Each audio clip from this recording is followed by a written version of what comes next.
ঈদের ছুটির আগে শেষ কার্যদিবসে ডিএসইএক্স ইতিবাচক অবস্থানে ছিল। সূচকটি 44.30 পয়েন্ট বা 0.95% বেড়ে 4,709 পয়েন্টে দাঁড়ায়। একই দিনে বাজারে লেনদেনের পরিমাণ ছিল 224 কোটি টাকা, যা আগের কার্যদিবসের তুলনায় 1.99% কম। ইউনাইটেড কমার্শিয়াল ব্যাংক বাংলাদেশ ব্যাংকের নির্ধারিত প্রভিশনিং মানদণ্ড পূরণ করতে না পারায় 2024 সালের জন্য শেয়ারহোল্ডারদের কোনো লভ্যাংশ সুপারিশ করতে পারেনি। এটি নিয়ন্ত্রক সংস্থার সংশ্লিষ্টদের বাধ্যবাধকতার একটি অংশ। বাংলাদেশের 5টি সরকারি খাতের স্বচ্ছতা, জবাবদিহিতা এবং দক্ষতা বৃদ্ধির জন্য বিশ্বব্যাংক $250 মিলিয়ন ঋণ দেবে।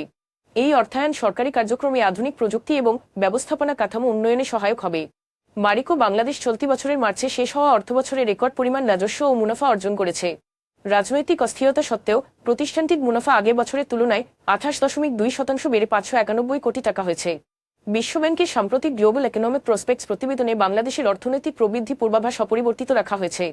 প্রতিবেদন অনুযায়ী 2024-25 অর্থবছরের জন্য প্রবৃদ্ধি 3.3%, 2025-26 অর্থবছরের জন্য 4.9%, 2026-27 অর্থবছরের জন্য 5.7%।